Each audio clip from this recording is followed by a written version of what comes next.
The blizzard howled like a beast. He threw open the door. And there it was. A German shepherd frozen to the bone, her eyes begging for salvation. Behind her, two tiny pups barely breathing. He had seconds to decide, shut the door, or change all their lives forever. What he chose would uncover a secret buried in the snow for years, in the fading heart of Strasbourg's old quarters, where rows of weather-beaten houses slumbered beneath a thick blanket of snow. Lucien Grimaldi sat alone by the window of his modest two-story home. Once a tall, robust man with hands calloused from a life spent repairing engines, Lucien had now, at 65, shriveled into a figure of quiet resignation. His hair, once the deep brown of a forest floor, was now the pale silver of winter's breath, and his shoulders hunched slightly, weighed down by years not merely of labor but of loss. His face, lined with fine creases, bore the hardened gentleness of a man who had learned to keep his grief tucked into the hollow spaces of his ribs. A faded wedding band still clung stubbornly to his finger, a relic of a life when laughter and hope had once freely crossed this threshold. The house he lived in was plain but sturdy, with cream stucco walls dulled by years of storms, a tiled roof that needed mending, and a single light burning stubbornly against the creeping dusk. Outside, the world had turned to steel and white. A ferocious winter storm had swept in, blanketing streets, gardens, and lampposts alike, swallowing sound and movement until the only noise was the soft sigh of snow falling in endless drifts. In the midst of this frozen stillness, Lucien's gaze flickered toward the gate separating his house from the neighboring property. There, behind a low iron fence frosted over in crystalline lace, stood Alma Duret, the young girl who lived next door. Alma was 13, a slender waif of a child with unruly chestnut hair that she often pulled into a messy braid. Her cheeks were red from the cold, and her bright green eyes, brimming with restless curiosity, were fixed intently on Lucien's window. Alma was known in the neighborhood as the quiet one, a girl who spoke in whispers and preferred books to games, the result of a life spent tiptoeing around a tense home ruled by a distant mother and the ghost of a father long gone. Tonight, Alma clutched a tattered backpack against her coat and watched as the light in Lucien's window flickered uncertainly. Something unusual was happening. Inside, Lucien nursed a cup of lukewarm tea, its steam mingling with the brittle air, when a sudden, faint scratching broke the stillness. It was so soft at first that he thought it the wind playing tricks, but then it came again, an urgent, pitiful scraping at the front door, accompanied by a faint whine that cut through the silence like a whispered cry for help. His body tensed instinctively. Memories of other winters, darker winters, stirred uneasily in his chest. In a city this size, even in these quiet old neighborhoods, it was not uncommon for desperate souls to seek shelter wherever they could. Setting the cup aside, Lucien rose, the floorboards creaking softly beneath his slippers. He moved toward the door with the cautious deliberation of a man who no longer trusted his first instincts. Peering through the frosted peephole, he saw nothing at first but the endless swirl of snow.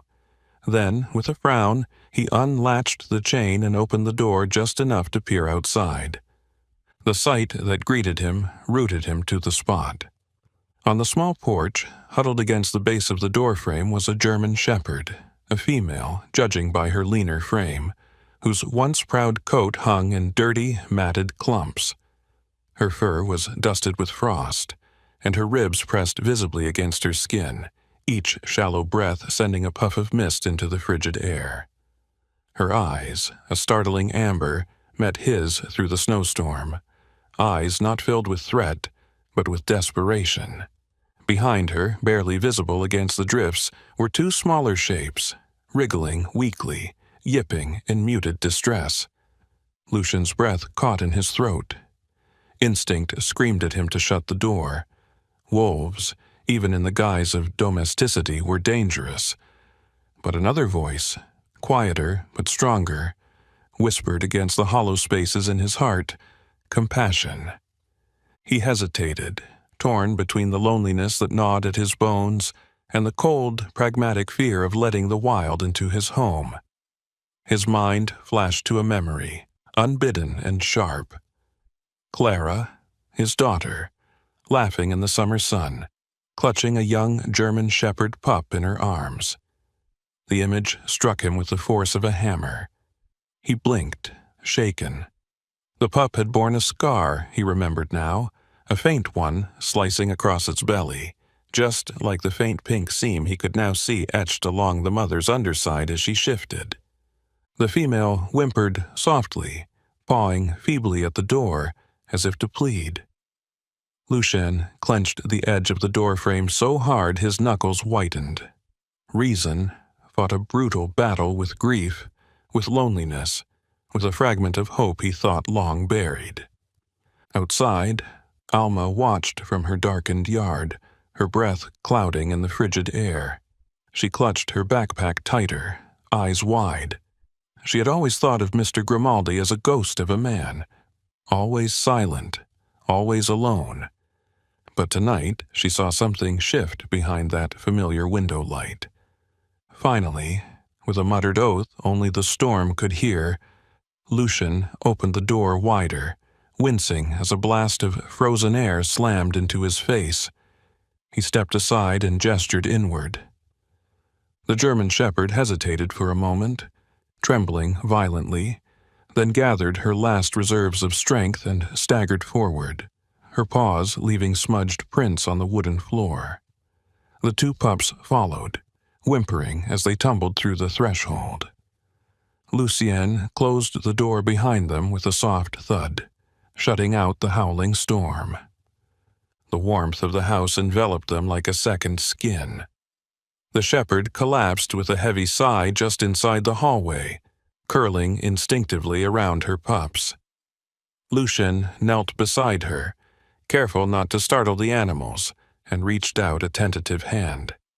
The female flinched but did not pull away. Up close, the scar on her belly was undeniable, and Lucien's heart gave a painful lurch. Could it be? Could she somehow be connected to Clara, to that summer that had seemed to belong to another lifetime? Lucien swallowed hard, his throat tight.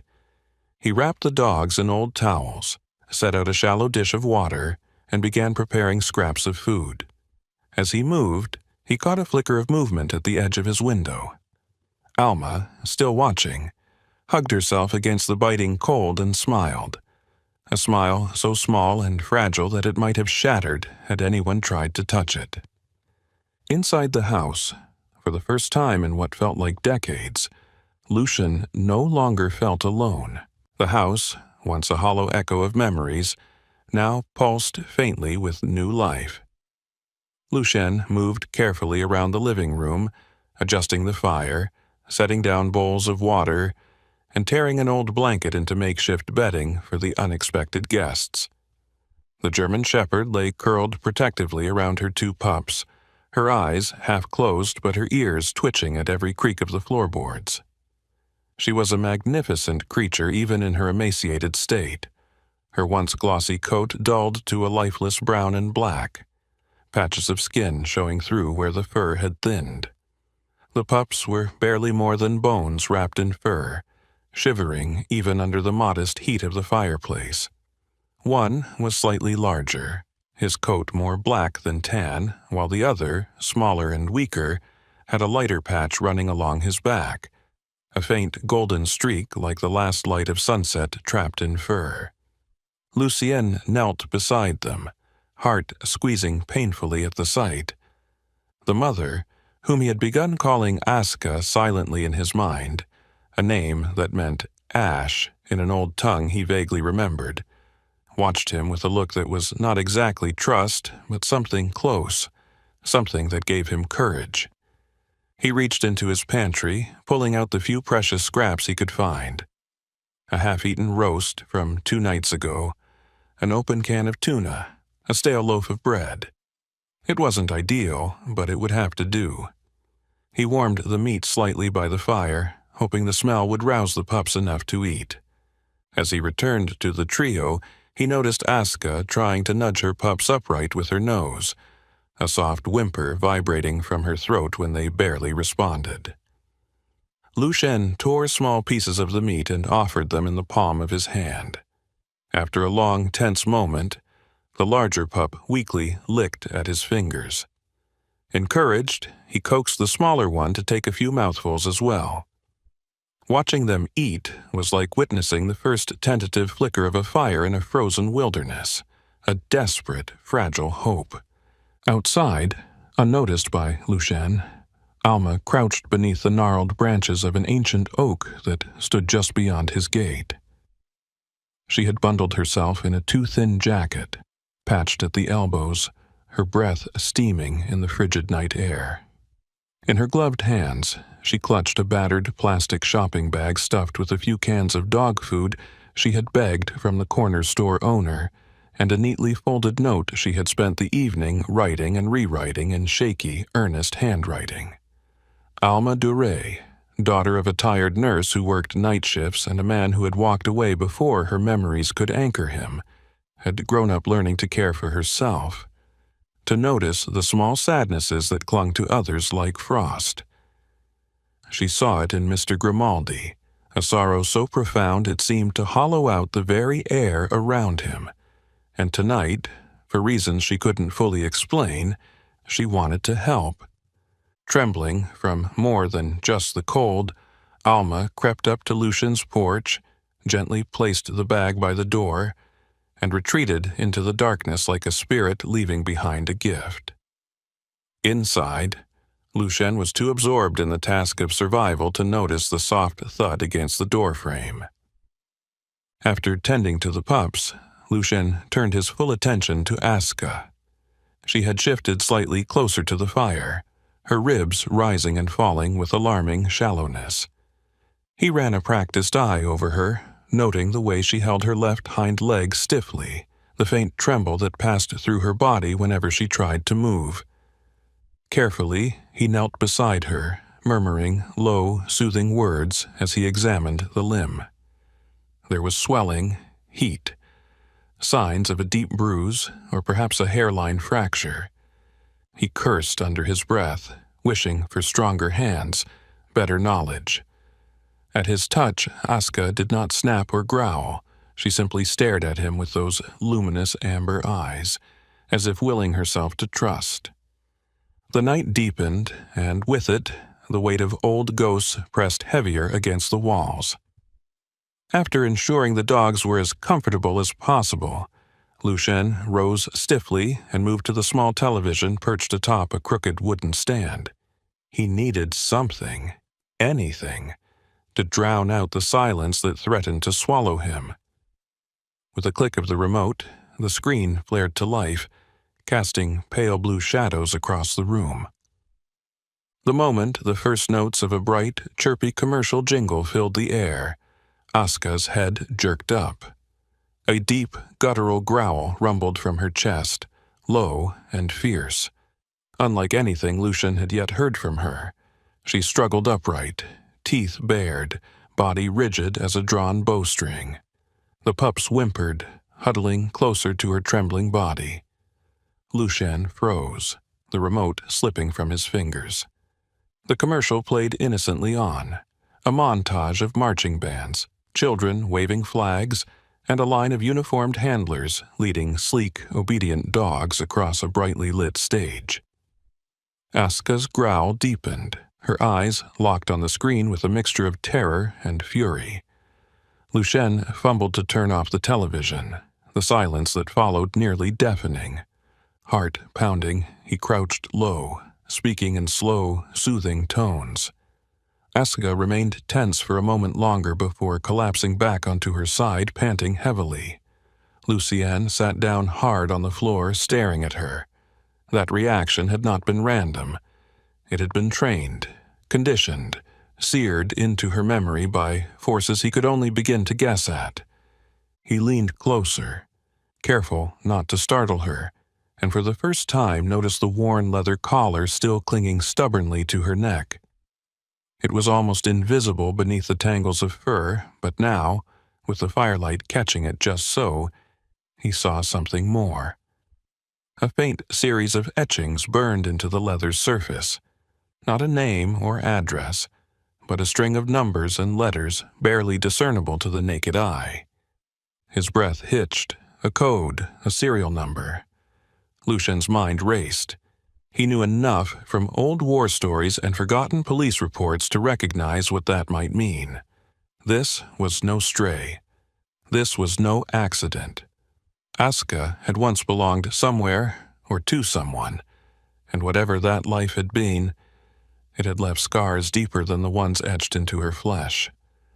Gathering himself, he rose and crossed to the front door, driven by a sudden, inexplicable urge. When he opened it, the storm had lessened to a soft, steady fall of snow, and there, almost hidden beneath the eaves, was a small plastic bag. Curious, Lucien brought it inside. Inside were 2 dented cans of dog food and a folded note. He opened it with careful fingers, the scrawled words dancing before his tired eyes. "I saw the dogs. Please let me help. Alma." Lucian's lips quirked into something that might, on a different day, have been a smile. The child had noticed. She had cared. In the chill of the winter night, something long frozen inside him shifted, cracked, not broken, but breaking open. He glanced back at the hearth, where Aska and her pups dozed in a fragile tangle of limbs and shallow breaths. Tomorrow would bring questions, perhaps dangers. But tonight, the house, long a tomb of silence, had become something else entirely. It had become a sanctuary. The morning light arrived reluctantly, smothered beneath thick, sullen clouds that cast a gray pallor over the old stones and narrow streets of Strasbourg. Inside Lucien's house, the atmosphere had changed from brittle to quietly alive. Aska and her 2 pups were resting more peacefully by the fire, their shallow breathing steadier now, while the room smelled faintly of wood smoke and the warm, musky scent of damp fur. Lucien himself moved with a greater purpose, his joints stiff but his mind strangely alert, as if some forgotten engine inside him had been coaxed back to life after too many years of silence. Bundled in his thick wool coat, a worn thing the color of storm clouds, Lucien decided that Aska needed fresh air, and perhaps he did too. The storm had abated overnight, leaving the world cloaked in a clean, glistening layer of snow. He fashioned a makeshift leash from an old belt and looped it gently through Aska's collar, murmuring encouragement. She stood shakily but obediently, the pups whining softly as she moved away. Lucien hesitated, feeling a pang of guilt, but reassured himself he would only be a few minutes. The pups needed their mother healthy, and Aska needed strength. They stepped outside together into a silence so pure it seemed almost sacred. Snow crunched under Lucien's boots as he led her cautiously down the path. Each breath they exhaled, curling like wisps of smoke into the frozen air. Aska moved with a limp, favoring her hind leg, but her ears perked up at every sound. A car door slamming faintly in the distance. A crow cawing from a telephone pole, the distant rumble of life slowly returning after the storm. Halfway down the block, as they passed a low stone wall half buried in snow, Lucien heard the crunch of heavier footsteps approaching. He turned, heart tightening instinctively, and saw a tall man wrapped in a thick navy overcoat striding toward him with the confident air of someone used to being obeyed. The man's face was partially obscured by a knit cap pulled low over his brow, but as he drew closer, recognition flared. Pascal Morel. Pascal had once been Lucien's closest friend, back when the world still seemed like something they could understand and conquer. In his late 40s now, Pascal carried himself with a rigid authority born of decades on the police force. His hair was thinning and silvered at the temples, his face deeply lined, but his dark eyes remained sharp and searching. He had the lean, ropey build of a man who spent more time outdoors than at a desk, and a faint scar bisected his left eyebrow, a souvenir from some long-forgotten scuffle during his early years on the force. Pascal had always been the kind of man who asked questions even when he already knew the answers, a trait that had earned him respect and resentment in equal measure. Lucien felt a subtle shift in the air between them, the weight of unspoken things settling heavily over the street. "Morning, Lucien," Pascal said, his voice low and even, carrying more gravity than a simple greeting warranted. "Pascal," Lucien replied, inclining his head stiffly. Their eyes met and held, a fragile bridge between past and present, between friendship and fracture. Pascal's gaze dropped to Aska, who stood alert but calm at Lucien's side, her amber eyes studying the newcomer without hostility. "That's a fine-looking shepherd," Pascal observed, tone neutral. "Don't see many strays that healthy around here." "She's not so healthy," Lucien said shortly, tugging Aska's leash gently. "Been through hell from the look of it." Pascal's brows knitted together as he crouched slightly, hands on his knees to get a better look without crowding the animal. "Where'd you find her?" Lucien hesitated, the lie instinctive but dying on his tongue. He exhaled slowly, the breath pluming between them. "At my door, night of the storm." Pascal straightened, his expression unreadable. "You know there's been reports lately," he said. "Dogs going missing, trained ones. Some of them showing up half dead or not at all." Lucien said nothing, but his jaw clenched. "Keep an eye out," Pascal continued, "and if you hear anything unusual, you'll let me know." Lucien gave a non-committal grunt. Pascal studied him a moment longer, then gave a curt nod and turned away, his boots crunching over the snow as he disappeared down the street. Lucien stood still for a long moment, hand resting absently on Aska's head. He felt the weight of Pascal's suspicion like a splinter working its way under the skin, not sharp enough to demand immediate attention, but impossible to ignore. They turned back toward the house, the cold biting more fiercely now as the sun failed to break through the iron sky. Meanwhile, Alma Duret had been watching the entire exchange from her vantage point behind her mother's neglected garden fence. Dressed in a too large sweater and patched jeans tucked into worn boots, Alma was a small, scrappy figure against the snow. She had a quick mind, a heart that bruised easily, and a stubborn resilience that years of neglect had only sharpened. After seeing Pascal walk away, she crept around to Lucien's back door and knocked lightly. Lucien answered with a wary look that softened when he saw her. Without waiting for an invitation, Alma stepped inside, the warmth enveloping her like a physical embrace.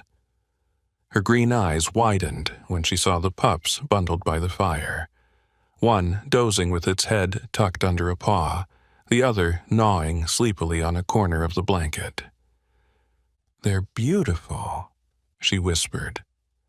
Lucien grunted, not unkindly, and shuffled toward the kitchen to fetch more scraps. Alma hovered near the hearth, her fingers twitching as if she longed to reach out but feared doing harm. Aska padded over, sniffing Alma's hand with a polite curiosity. Alma giggled softly, her whole face lighting up. She made a soft clicking sound with her tongue and said, "Sit," on instinct. To her astonishment, Aska obeyed immediately, sinking to her haunches with the mechanical grace of long-embedded training. Lucien, watching from the kitchen doorway, frowned. That was no trick a wild dog learned by accident. Encouraged, Alma tried another simple command. "Paw." Aska lifted her right paw awkwardly into the air, waiting. Alma's smile faltered slightly, sensing the strange sadness in the dog's automatic obedience. Lucien set down a plate of sliced roast, his mind racing. Every new detail pointed in the same direction. This dog had been trained, and not merely for obedience. There was history written into the slope of her shoulders, the flicker of instinct behind her eyes. Later, as Alma rummaged through a storage cabinet looking for extra blankets to cushion the pup's bed, she stumbled upon an old, dust-covered box. She tugged it free and opened it without thinking, revealing a scatter of yellowed papers, cracked leather-bound notebooks, and photographs.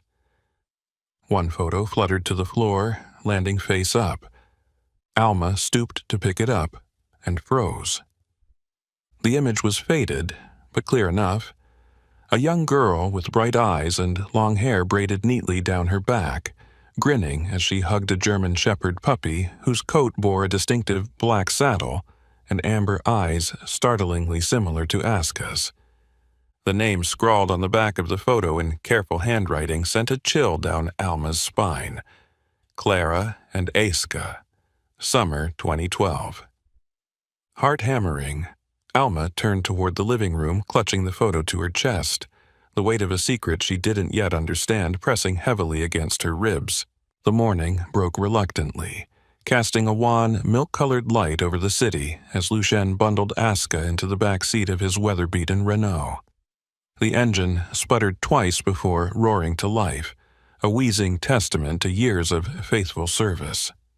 Aska sat quietly, her wounded leg tucked beneath her, her amber eyes glancing occasionally at Lucien with a mixture of wary trust and quiet resignation. The pups remained at home under Alma's care, the girl promising solemnly to keep the fire stoked and the water bowls filled. Lucien trusted her more than he would have expected. There was something resilient and tender about Alma, a girl who had learned too early how to understand sadness without asking intrusive questions. The drive to Beatrice Keller's house took them through the older part of Strasbourg, where cobblestone streets curved like ribbons and the buildings leaned together as if whispering secrets. Beatrice had once been a respected veterinarian, well known for her sharp tongue, her thick gray braid that she wore like a badge of stubborn pride, and her refusal to tolerate cruelty in any form. Now, in her early 70s, she had retired to a modest brick townhouse with ivy clawing up its walls, and a crooked mailbox that still bore the faded plaque, Dr. Beatrice Keller, Veterinary Services. To those who knew her well, she was more than a healer of animals.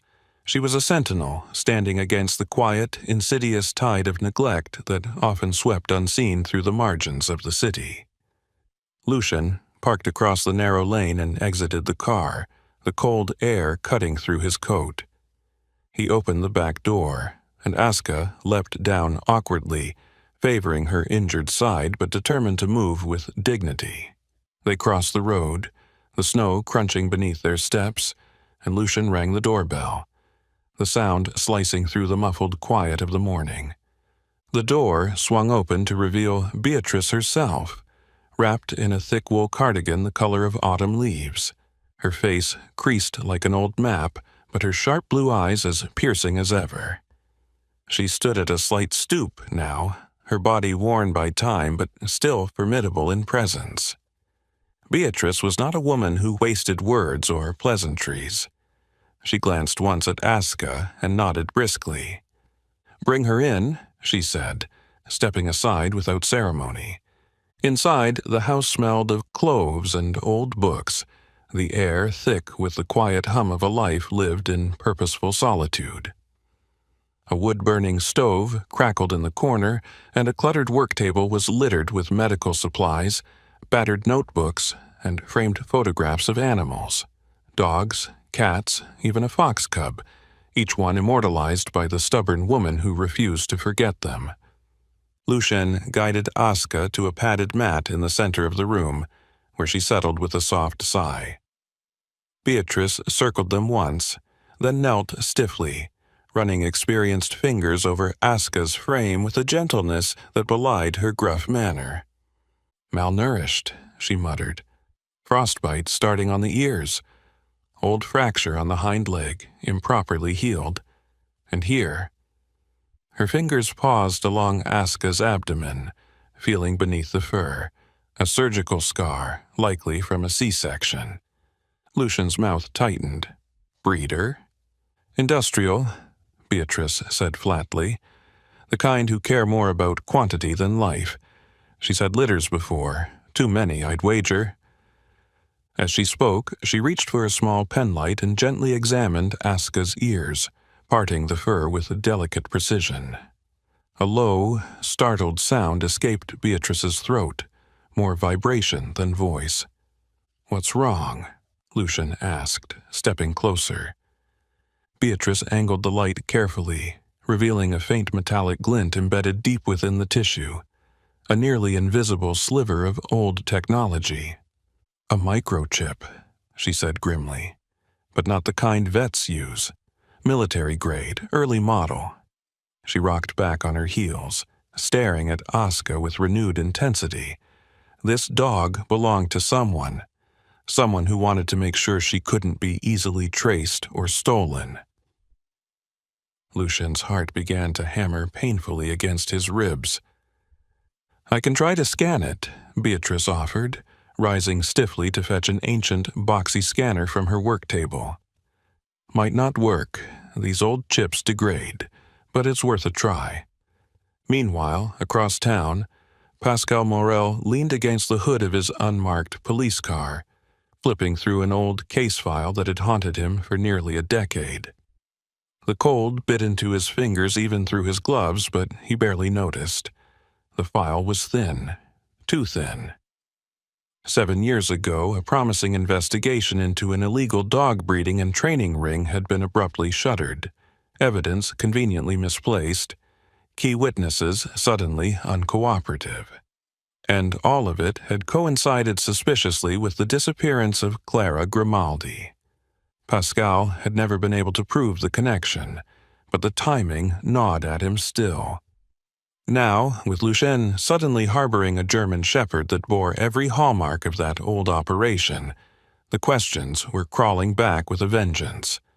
He flipped to the final page of the report, where a blurry photograph showed a row of kennel cages, filthy and overcrowded, hidden behind the facade of a legitimate training facility. The name printed at the top of the report was burned into his memory. Élevage Étoile Noire.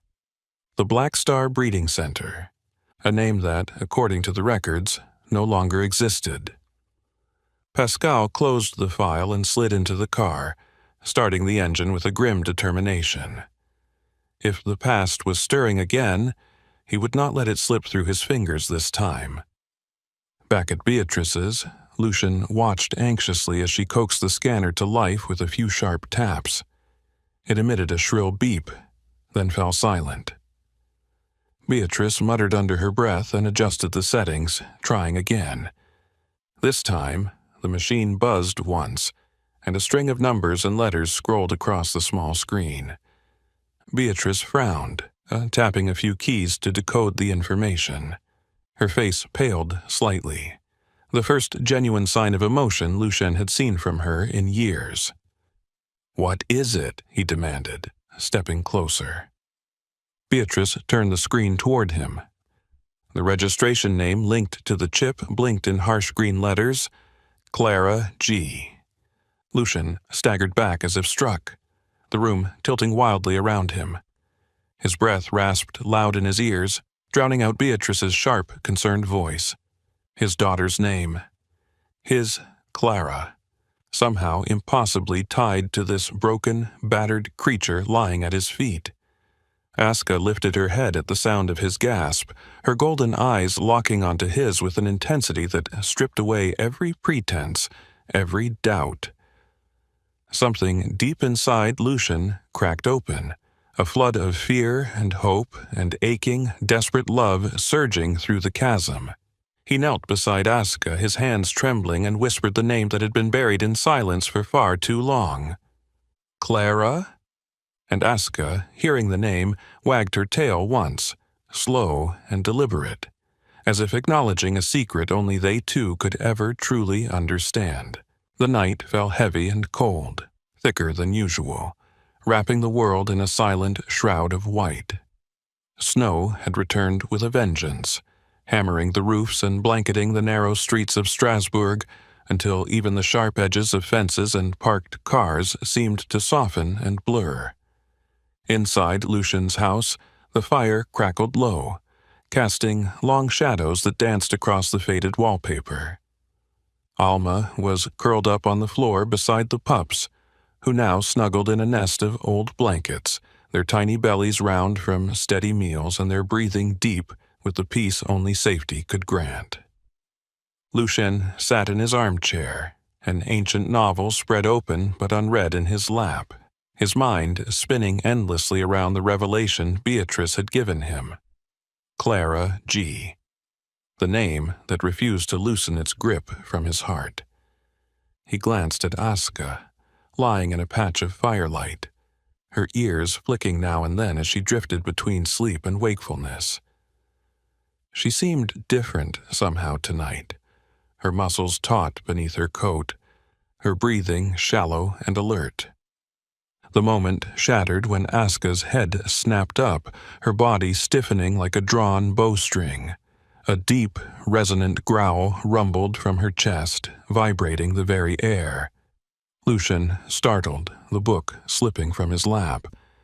Before he could react, Aska surged to her feet, staggering slightly but propelled by an urgency that gripped the room like a storm. She raced toward the back door, scratching furiously, her growls rising into frantic barks that shattered the heavy stillness. Lucien was on his feet instantly, crossing the room in 3 long strides. Alma looked up, wide-eyed, her arms tightening instinctively around the pups. "What's wrong with her?" she asked, her voice barely above a whisper. "I don't know," Lucien muttered, fumbling with the lock. The blast of frigid air hit them full force as he threw the door open, the porch light casting a pale circle into the swirling snow. Aska bolted outside, her form quickly swallowed by the white blur. Lucien cursed under his breath, yanking on his boots and grabbing a heavy coat from the peg near the door. "Stay inside with the pups," he barked over his shoulder to Alma. But Alma, stubborn and fierce in her own quiet way, had already pulled on her jacket and boots. She stood by the threshold, determined not to be left behind. Lucien shot her a glare, but said nothing. Together, they plunged into the snow. The wind cut like knives, howling through the gaps between houses. Aska's tracks were easy to follow at first, dark impressions against the virgin snow, but they began to blur and fill as the storm intensified. Lucien called her name once, then again. But the storm stole his voice and scattered it into nothingness. Then, through the swirling chaos, they heard it. A sharp, desperate bark, followed by a series of high-pitched whines. Lucien quickened his pace, heart hammering against his ribs. They rounded the side of the house into the backyard, where the weak light from the kitchen window barely illuminated the scene. There, half collapsed against the fence, was another dog, a German shepherd, but this one was a male, larger than Aska, his coat a rougher patchwork of black and gray, his body trembling from cold and exhaustion. His left shoulder bore an ugly gash, now crusted with frozen blood, and he limped heavily as he tried to rise. Aska approached him cautiously, her tail held low but wagging in short, tentative sweeps. She whined, a soft, pleading sound, and the male dog responded with a low, wavering bark. They circled each other slowly, heads low, sniffing in the old, instinctive greeting of lost kin. Lucien stood frozen, the snow soaking into his boots, watching as the 2 dogs touched noses. There was no aggression, no dominance, only recognition, as if 2 parts of a broken whole had found each other again. Alma crept closer, hugging herself against the cold. Her wide green eyes reflected the same wonder that Lucien felt blooming painfully in his chest. "They know each other," she whispered.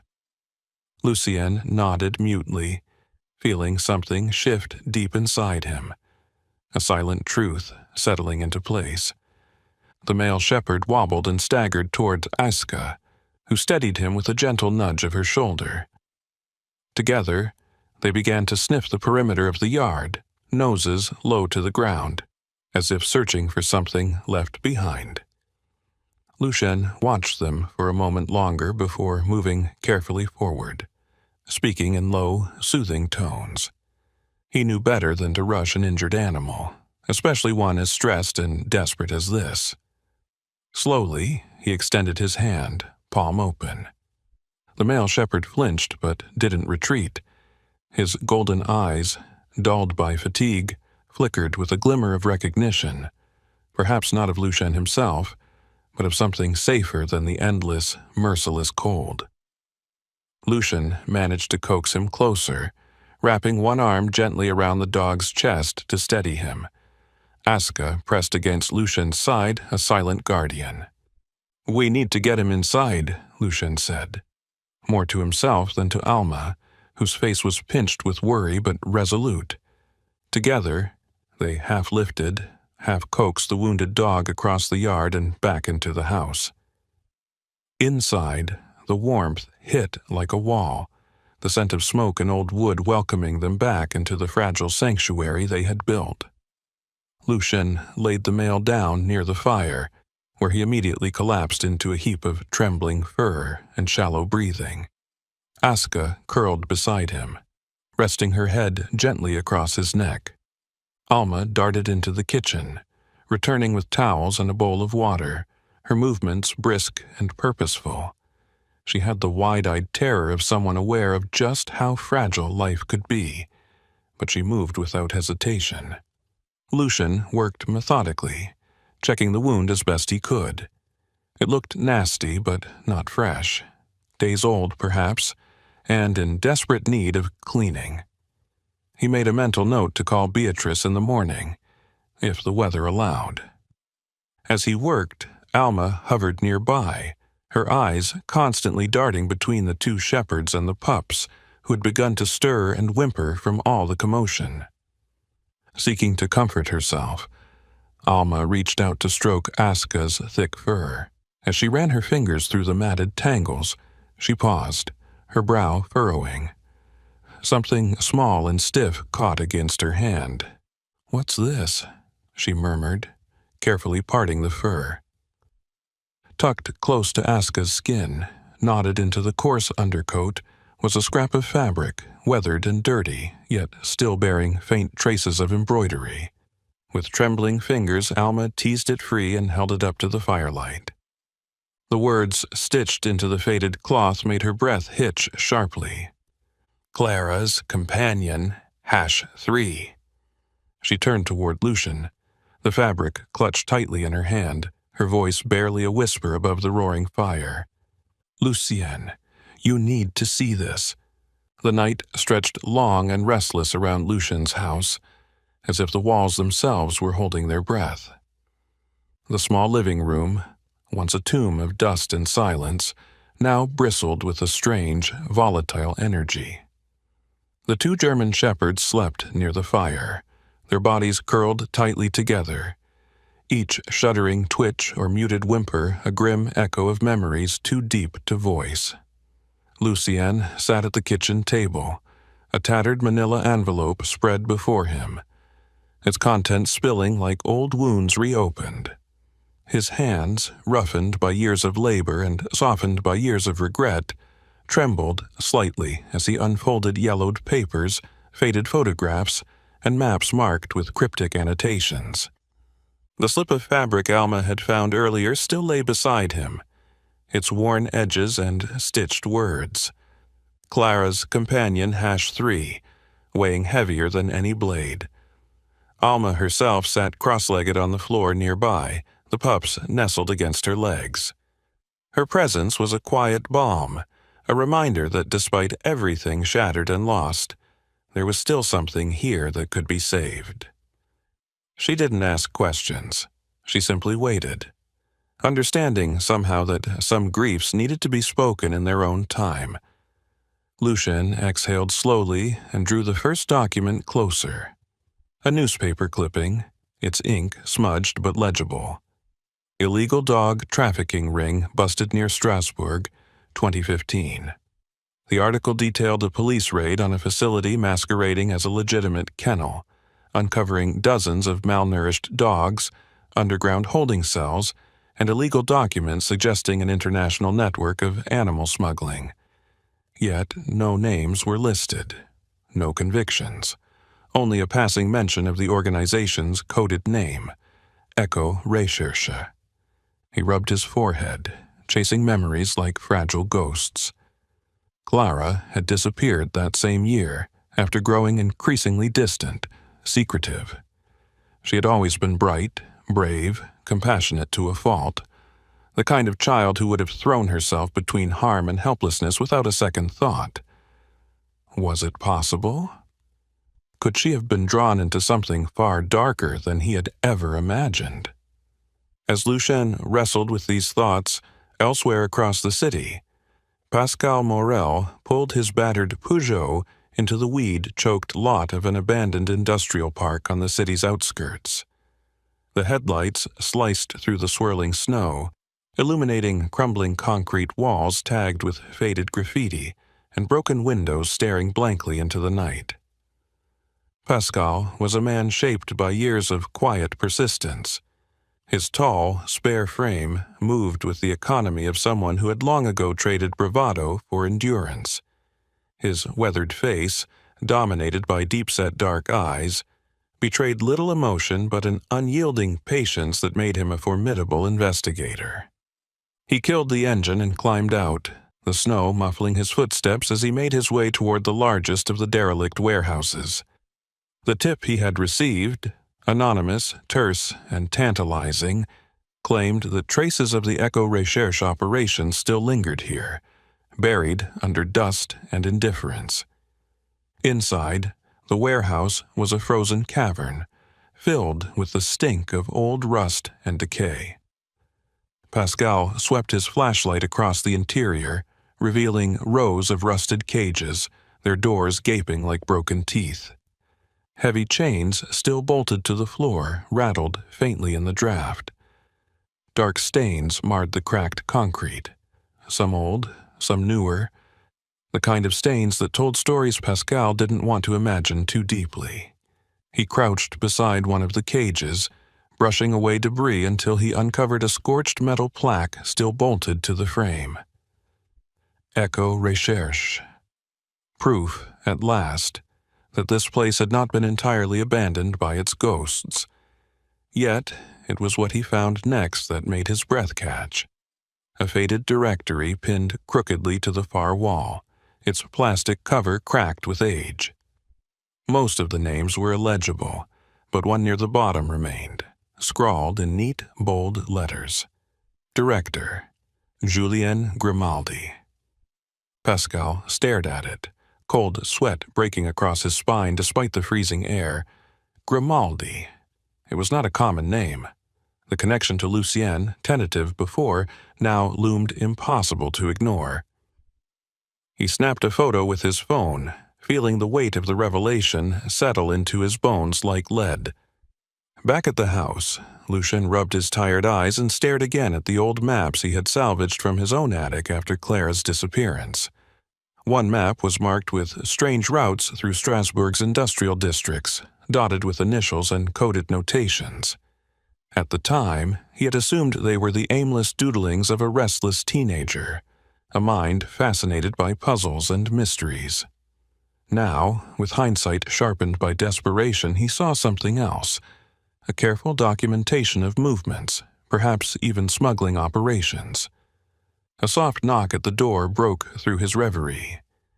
Lucien rose stiffly and found Pascal standing there, snow crusted on his shoulders, a grim expression etched deep into his weathered face. "May I come in?" Pascal asked without preamble. Lucien stepped aside, ushering him into the kitchen where Alma watched warily from the living room. Pascal sat heavily at the table and pulled out his phone, sliding it across to Lucien. The photo of the directory glowed on the screen. "You recognize that name?" Pascal asked. Lucien stared at it, his stomach knotting. Julien Grimaldi. The name sparked vague recollections of distant cousins, long-estranged family who had drifted into obscurity generations ago. He shook his head slowly. "Maybe distantly," he murmured, "but I've never known a Julien personally." Pascal nodded, unsurprised but grim. "The timing fits, Lucien. The facility was shut down the same year Clara disappeared. And now you've got a dog tied directly to a chip that reads her initials." Lucien leaned back, his hands gripping the edge of the table until his knuckles whitened. Pascal hesitated, then added in a quieter tone, "And Beatrice called me earlier. She ran a deeper analysis on the chip Aska carries." Lucien looked up sharply. "It's military grade," Pascal said. "Prototype series, issued only to a handful of government or quasi-government programs about 10 years ago. Not standard civilian use. Which means whoever was running Echo Recherche wasn't just breeding the dogs. They were training them for something specialized." Lucien felt the room tilt again, a nauseating sense of falling without a net. "You're telling me Clara—" "I'm telling you," Pascal interrupted gently, "that it's possible Clara was involved. Not necessarily by choice. Maybe she stumbled into something, maybe she was used. Maybe she thought she could help and got trapped instead." The words hung heavy between them, heavier than the snow-laden air outside. Lucien closed his eyes briefly, a slow, shuddering breath escaping him.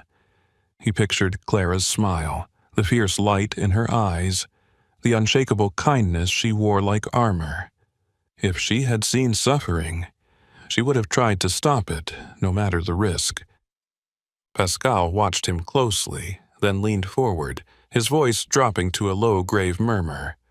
"Lucien, there's a real chance your daughter wasn't just a victim." He let the implication settle, a cruel, uncertain possibility. She may have been part of it. The storm had returned with a ferocity that seemed almost vengeful, hammering against the small house with fists of ice and howling winds that rattled the windows in their frames. The streets of Strasbourg vanished under a furious tide of white, and even the sturdy pines that bordered the old neighborhoods bowed under the weight of the storm. Inside the house, Lucien paced with an agitation he could barely contain, every few minutes glancing at the door where Alma had said a short, stubborn farewell not an hour ago, determined to get home before the worst of the blizzard hit. He should have insisted she stay. The thought gnawed at him, bitter and sharp. The dogs, Aska and the male, now nicknamed Orion by Alma, rested uneasily by the fire, their ears twitching at every blast of wind. Even the pups seemed restless, whimpering softly in their sleep. Aska lifted her head, ears perked, and let out a sharp, urgent bark. Something was wrong. Lucien's gut twisted as he threw on his heavy coat, fumbling with the zipper. Pascal, seated stiffly at the kitchen table, stood up immediately, reading the same alarm in the sudden stiffness of the dogs. In the brief time since the snow had trapped him here, Pascal had fallen into a soldier's rhythm. Quiet observation, constant readiness. He was a man who carried a lifetime of instinct honed by too many years of chasing shadows and danger. Without needing to speak, Lucien and Pascal grabbed flashlights and pulled on gloves. Aska was already at the door, pawing at it frantically, her body tense with urgency. Orion, despite his injuries, limped after her, his massive frame vibrating with anxious energy. They burst into the night together, the world outside transformed into a churning maelstrom of snow and darkness. The beam of Lucien's flashlight cut a narrow swath ahead of them, but the visibility was nearly zero. Tracks were erased almost as soon as they formed. "Which way?" Pascal shouted over the wind. Aska answered for them, charging into the storm, her nose to the ground, her movements sharp and certain. Orion lumbered behind her, occasionally staggering but refusing to falter. The two dogs formed an unlikely vanguard, pulling the men deeper into the blizzard. Alma's footprints, faint and quickly vanishing, pointed east, toward the edge of town where the old forest loomed, dense and perilous even in good weather. Lucian's heart slammed against his ribs with each step. The memory of Clara's disappearance a fresh wound, a ghost breathing hot against his neck. He would not lose another child to the merciless cold. Meanwhile, not far from their desperate path, a different pursuit unfolded. Pascal's years of training pushed him to scan the landscape constantly, even as they searched, and it was he who first spotted the anomaly. A half-collapsed wooden shack nearly hidden by a drift of snow, set back among a thicket of frozen trees. He motioned to Lucienne but kept moving forward, mentally marking the location. Alma came first, but he would return. The minutes dragged out into an agonizing eternity as they fought against the storm. Aska barked again, a sharp, directional sound, and Lucian saw it. A crumpled figure near the base of a snow-buried fence. Alma. She was curled into herself, her thin jacket offering pitiful protection against the killing cold. Lucian dropped to his knees, frantically brushing snow from her body, his hands clumsy with terror. Alma's lips were blue, her eyelashes crusted with ice, but when he touched her shoulder she stirred with a faint, whimpering sound. "She's alive!" Lucian bellowed over the storm, and relief threatened to buckle his knees. Pascal was already shedding his coat, wrapping it around Alma's small frame. Working together, they lifted her, and the group began the slow, grueling journey back toward the house. Aska and Orion flanked them, moving like sentinels, their bodies braced against the wind. Inside the blessed warmth of the house, Lucian laid Alma near the fire, stripping off her frozen outerwear, wrapping her in dry blankets, and gently massaging her hands and feet to coax the blood back into them. Pascal brewed strong bitter tea, forcing a few sips between her chattering teeth.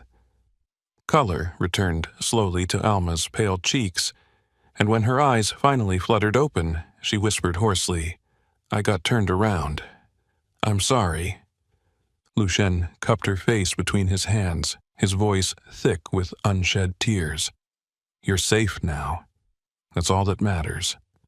Aska pressed close, licking Alma's hand with careful reverence, while Orion settled heavily nearby, keeping a vigilant watch over the girl as if she were one of his own. Once Alma was stabilized, Pascal turned to Lucian, his face grim. "I need to check that structure I spotted," he said quietly. "There might be more going on out there than a storm." Lucian hesitated, torn, but the hard edge in Pascal's voice convinced him. He nodded reluctantly, his eyes never leaving Alma's face. Pascal braced himself against the door and plunged once more into the snow, his flashlight cutting a fragile path through the darkness. He found the shack quickly, closer to a buried root cellar, really, and pried open the warped door with a grunt of effort. Inside, the air was stale and bitter with the metallic tang of old blood and rust. The flashlight's beam revealed a chilling scene. Battered cages stacked haphazardly against the walls, crude medical equipment tossed carelessly across a splintering workbench, and in the corner, a rusted metal cabinet with its door hanging ajar. Inside the cabinet, Pascal found what he had suspected: a jumble of tracking collars, microchip scanners, a cracked laptop, and, most importantly, a handful of USB drives, bundled hastily together with a rubber band. Pascal pocketed the drives, and snapped a few quick photos before retreating. The structure might not survive another storm, and he wasn't about to risk being trapped there if it collapsed. Back at the house, he thawed the drives carefully by the fire, handling them as though they were live explosives. Lucien watched silently, Alma dozing fitfully in the chair wrapped in a cocoon of blankets. Pascal inserted the least damaged USB into his rugged, scuffed laptop, an old but reliable model built more for function than appearance. For a few tense moments, nothing happened. Then the screen flickered to life. Files loaded slowly, hundreds of them, their titles cold and clinical, logistics reports, training schedules, dog profiles. But buried among the sterile data was a folder simply labeled Clara. Lucien's breath caught. Pascal opened the folder and clicked on the first video. The footage was grainy, clearly shot with a hidden camera. It showed a young woman, no older than 20, her face smudged with dirt, her hair braided tightly down her back. Clara. Lucien's heart leapt painfully at the sight of her, so vivid it felt like being struck. In the video, Clara was seen unlocking a series of cages, whispering to terrified dogs, coaxing them out with the gentle hands. In the background, muffled shouts and the wail of alarms could be heard, chaos exploding all around. She wasn't a prisoner. She was orchestrating a rescue. Pascal clicked on another file, a text document left behind like a breadcrumb. "If you find Aska, you'll find me." And underneath it, scrawled in hurried digital ink, "If you can't find me, find her. She'll lead you home." The storm had finally broken, leaving behind a world cleansed and gleaming under a hesitant spring sun. Strasbourg emerged slowly from its frozen cocoon, streets uncovered one cautious shovel at a time, windows flung open to air out the heavy breath of winter. Inside Lucien's house, change moved quietly but surely, like sap rising in trees unseen. The USB drives Pascal had salvaged were now in the hands of the authorities.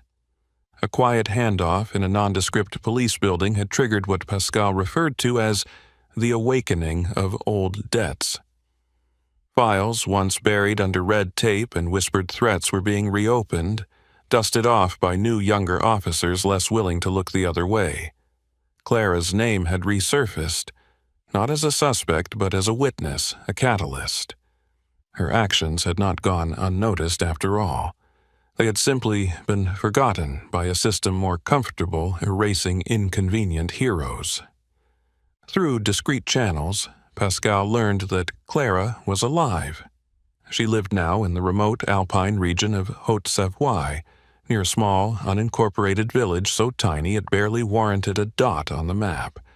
She volunteered at an animal rescue outpost tucked between a frozen lake and the jagged teeth of the mountains. She had changed her surname, left behind everything but the essence of who she was. Lucien sat at the kitchen table where it had all started, a single sheet of thick paper before him. His hand shook slightly as he wrote, the words flowing like thawed rivers after a long freeze. He kept it simple, no recriminations, no demands. Just the truth of his heart, that he had missed her every day, that he had found Aska, that he still believed in her. He signed it simply, "Love always, Papa." He folded the letter carefully, as though the act itself were sacred, and sealed it into a sturdy envelope addressed to the rescue outpost Pascal had uncovered. Then, with hands that no longer trembled, he walked it to the old green mailbox at the corner of the street. The snow crunched beneath his boots, a familiar sound now, and the sky above stretched endless and clean. Days passed, each one a thread of cautious hope weaving a new pattern through their lives. Beatrice Keller, indomitable and sharp-eyed, officially adopted Orion. The male shepherd, still bearing the proud scars of survival, had taken to Beatrice with a loyalty as fierce as it was immediate. She had needed no convincing. In her stooped but strong form, Orion found something he could trust. In his steadfast gaze, Beatrice rediscovered a kind of hope she had long ago stopped seeking. Alma, meanwhile, negotiated a new chapter of her life with a stubborn grace that would have made Lucian laugh if it hadn't made his heart ache. Her mother, a tired, practical woman with iron gray hair and a smoker's rasp, had finally agreed to let Alma visit Lucian's house twice a week. "To help with the dogs," she said gruffly, though it was clear she understood her daughter needed more than chores. She needed belonging. And the pups, lively, resilient bundles of fur, had captured the hearts of a kind elderly couple, the Valmonts, who lived 2 streets over. The Valmonts, both retired school teachers with an endless supply of biscuits and patience, welcomed the pups into their home like long-lost grandchildren. Watching them run clumsily through the snowdrifts, their tails waving like victory flags, Lucian knew they had found the place where they were meant to grow. Yet, despite the gentle current pulling life forward again, every knock at the door, every creak of the mailbox sent a jolt through Lucian's heart. He waited, and he hoped, and sometimes he doubted. He reminded himself, on the hard days, that not every story ended neatly, that some reunions took place only in dreams. Then, one clear morning, when the frost still clung stubbornly to the windows, the letter arrived. Lucian almost missed it, buried as it was between advertisements and official notices. It was a simple envelope, cream-colored, with no return address. The handwriting on the front struck him like a lightning bolt. A looping, fluid script he had once watched Clara practice over and over at the kitchen table, her tongue poking out in fierce concentration. With hands that trembled for the first time in days, Lucian opened the envelope. Inside was a single page, written in that same familiar hand. "Dear Papa, I never forgot Aska. I never forgot you. I have watched from afar always. You taught me how to find the light again when it seemed the world had none. Thank you for trusting me, even when I was lost. One day, when the time is right, we will meet again. Until then, know that you are never alone." No signature, but it didn't matter. It could only have been Clara. Tears blurred the words, but Lucian didn't bother to wipe them away. He sat for a long moment, the letter pressed against his heart, feeling the broken places inside him begin to knit together.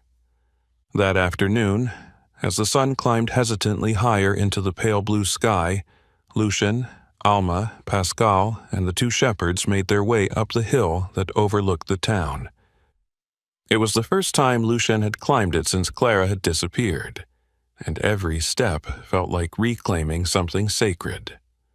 The snow had softened under the kiss of the rising spring, glistening like powdered diamonds.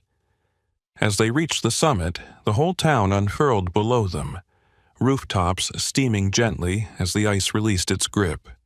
The forest beyond still held its secrets, but today it seemed less menacing, more a place of waiting than of mourning. Aska stood proudly by Lucian's side, her nose lifted to catch the sense of the thawing world. Alma flopped into the snow with a laugh, her hair a tangled halo against the white. Pascal, solemn but smiling, watched them all with the faint, guarded hope of a man learning that not all losses are permanent.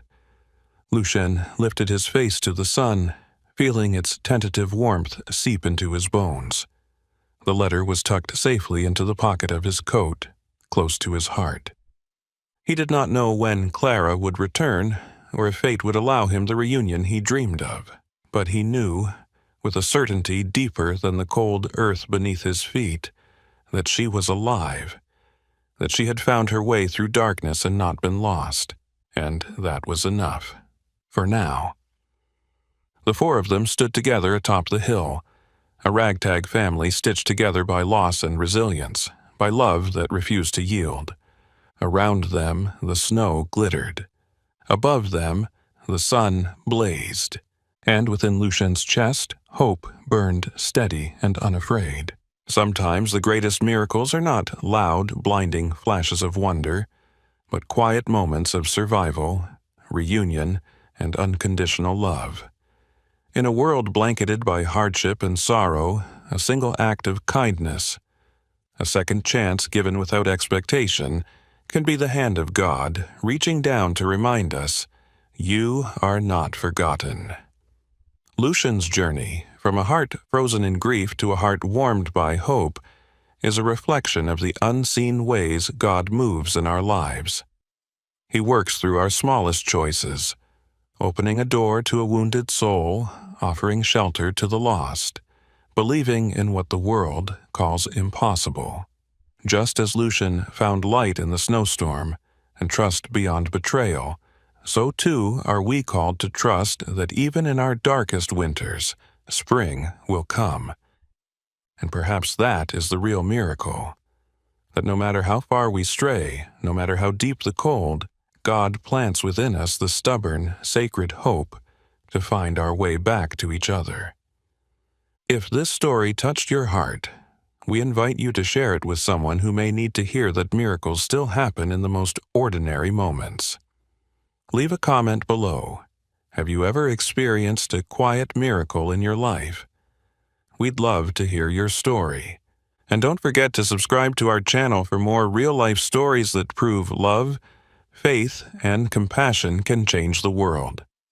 May God bless you and keep you wherever your path may lead, and may you always find the light, even beneath the heaviest snow.